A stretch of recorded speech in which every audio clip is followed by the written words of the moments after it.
මේ වීඩියෝ එක Windows 7, Windows 8.1, Windows 10 use කරන ඔයාලට. ඉතින් මේ වීඩියෝ එකේදී මම ඔයාලත් එක්ක කතා කරන්න යන්නේ මේ දවස්වල ගොඩ දෙනෙක් කතා කරන Windows 10 support end කරන කාරණාව පිළිබඳව. ඉතින් ඔයාලා දන්නවා ඇති 2025 ඔක්තෝබර් 14 වෙනිදාගෙන් පස්සේ Windows 10 වලට support කරන එක Microsoft Windows සමාගම විසින් සම්පූර්ණයෙන්ම නවත්තනවා.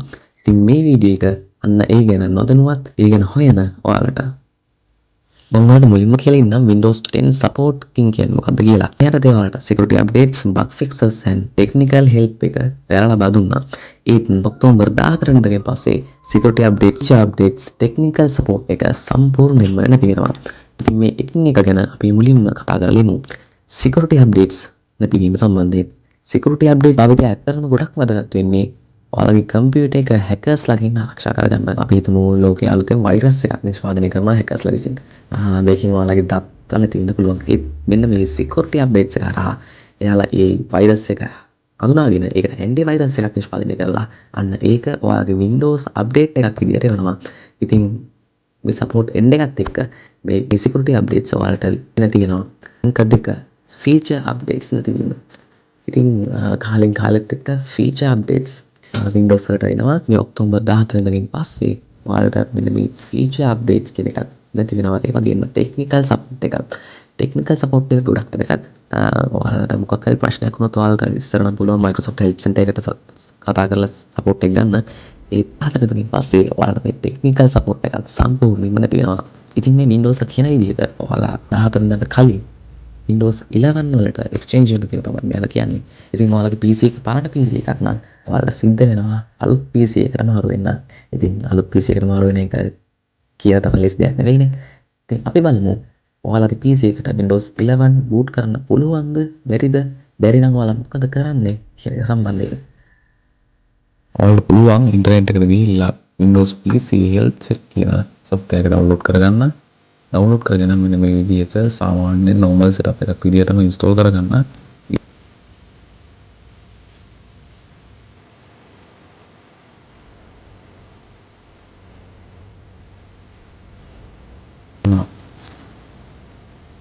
මේක ඕපන් කරාට පස්සේ ඔයාලට බලා ගන්න පුළුවන් මේකේ මේ window එකේ පැත්තකින් ඔයාගේ PC එකේ properties ටික තියෙනවා.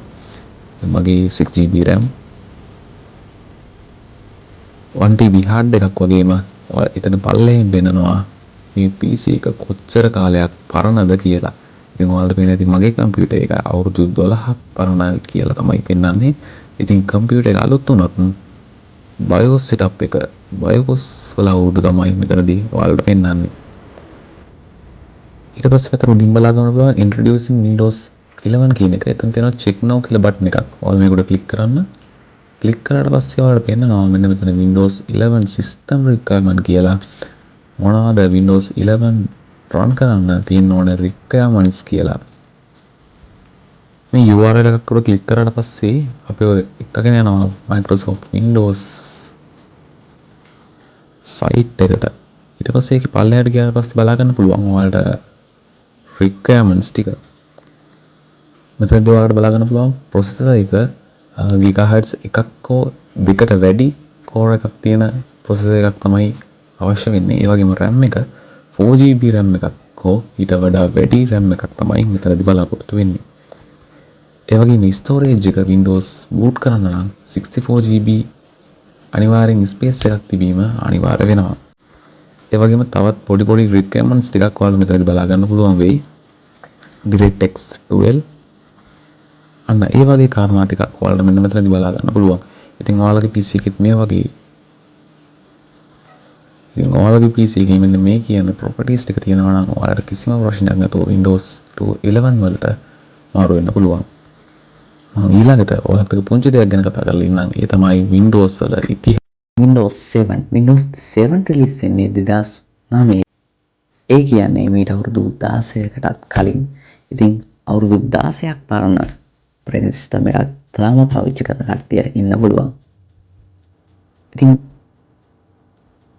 මේ Microsoft සමාගම මේ Windows 10 වල වගේ Windows 7 වලත් support එකකින් කරා 2020 ජනවාරි 14 වෙනිදා. ඊළඟට අපි කතා කරමු Windows 8.1 ගැන.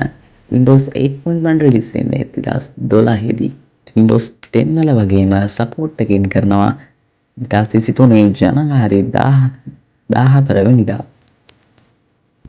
Windows 10 release වෙන්නේ 2015 ජූලි 29. ඒ කියන්නේ මීට අවුරුදු 11කට කලින්.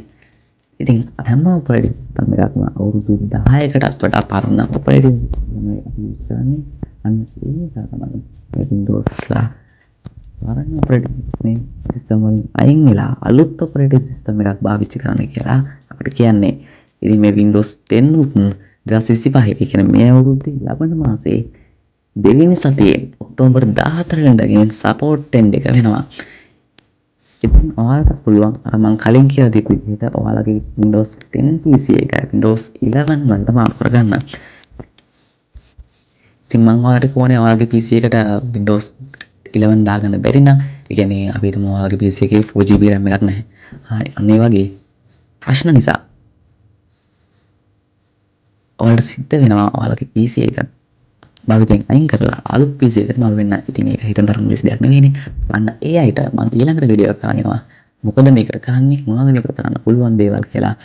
ඉතින් අපේ channel එක subscribe කරලා bell icon එක තෝල් කරලා තියාගන්න. එතකොට නම් ඔයාලට අලුතින් නම් වීඩියෝ මම දාගන්න පුළුවන්. ඉතින් මම හිතනවා මේ වීඩියෝ එක ගොඩ දෙනෙක්ට අතිශය වැදගත් වෙන්නද කියලා. ඔයාලා නොදන්න හිටපු දේවල් ගොඩක් දැනගන්න ඇති.